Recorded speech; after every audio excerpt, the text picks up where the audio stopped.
Okay guys, so as promised, the photo of the carburettor that I posted last week, I think it was Wednesday or Thursday night, here's the explanations of what we're actually doing. So the weekend before last, I drove to Colchester, absolutely all fine, pushing it for 60 mile an hour now because the engine's now running a little bit, so we can start pushing it a little bit harder. Driving absolutely lovely, so let's go past.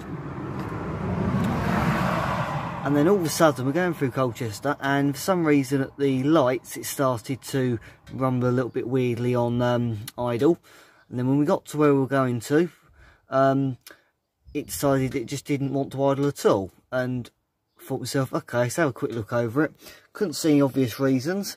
So I thought, oh, well, I can see a little bit of dirt in the fuel filter here. We'll just take that off. We'll just give it a quick clean out, job done. Took that off. And as I pulled this pipe here off the filter, it was like popping the lid off a kettle that's been freshly boiled. You had a little bit of sort of vapour come out, and I thought, and you could properly feel the pressure release as you remove the pipe. And I thought, well, that ain't quite right. What's that all about? And wasn't really sure. Couldn't really get my head around that one at the time. But I cleaned that one up, put it all back together. Still wouldn't idle very nicely. So I just thought, let's just get it home. It's okay as long as you use the throttle, so maybe something on the idling circuit, I'm not sure. And got it home, and when I got back to normal town, back home, it decided it really didn't want to idle at all. Every time I took the throttle, it just died. So there was always something not quite right with it somewhere. Let it cool down, and it was then absolutely fine. Now, I was thinking to myself, it's not the cooling system, because that's absolutely fine. It's not going crazy at all. It's remaining as it should do. But for some reason, it just would not idle when it was really, really hot. And it got me thinking, the fact that originally the Weber carburetors were a big circular air filter and a pipe that came out to here, which basically means that you get a nice cool air being drawn in by the vent on the bonnet that's also sucking air in for the radiator. And it got me thinking, I wonder if that's the problem. And I posted on the Renault Classic Car Club and just said, has anyone got a photo of how it should look? And then after a few questions of, you should be okay on the one you've got anyway, I said, well, actually, this is a problem that I'm trying to sort. And they suddenly started coming up with the same sort of stories as I had experienced, with it just randomly cutting out on idle and not wanting to idle properly. And someone then came on, which is my mate Paul, who works on these sorts of cars every other day, and he actually sorted this problem out on a Renault 4, and I think it was a Alpine A110 model, I think he said it was. And basically, if you imagine you got all this hot air in here, it's like a little inferno in here with the engine, because there's no direct airflow from air hitting it that way as it would if it was at the front of the car. So what effectively happens is these pipes here just basically get really warmed up, and obviously the petrol in them gets hot with them. And then you have the heat from the exhaust manifold coming up that's actually bolted to the bottom of the inlet manifold. And basically the whole lot all together causes the petrol itself to get very, very hot. It just vaporises. And what we're going to try and do is, we've got a few little ideas here to try and solve the problem.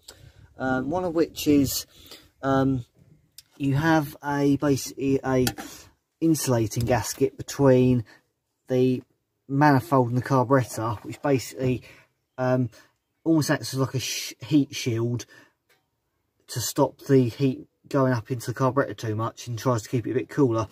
There is one already on here, which is this one right down here. I can get the camera down there. But we've got another one here, and we're going to try and fit that to it. So, because we've got a little bit more space yet on the stud, so I'm going to try and make full use of that and see if we can put an extra one in there and hopefully try and elevate it away and put a bit more gap there to stop the heat transfer. And we've also got this stuff here, which, to put a long story short, you put a fuel hose through it like so, and rather than that absorbing the heat, this stuff basically helps reflect the heat away. So yeah, I don't know if it's going to work, but we're going to give it a damn good try, because it would be nice to be able to drive long distances without having the issue. So yeah, I'm going to crack on, and I might try and do a test drive tonight after I put them on, because I did discover that a 10-mile round route from this town to a little village and back was enough for it to do it on, I think it was Saturday, when I decided to give it a little test and see how long it took it to do it. So I might well do that and see if it does it again. So yeah, let's crack on, and hopefully I'll be able to show you at some point. Right, so I've taken it for a test run to the little village and back, and towards the end I could feel something happening, but it wasn't bad enough to cause the car to stall, so I suppose it's a good improvement of what it was. Right, okay, so if we have a look at our little gauge here. Right, so at the minute, what that's reading on the outside at least, as you can see, we're getting up to carburetor base itself. The outside of the pipe's reading up to 75 degrees, so if the outside of it is at that height, then I wonder if we can get a bit of a visual on what this is doing then.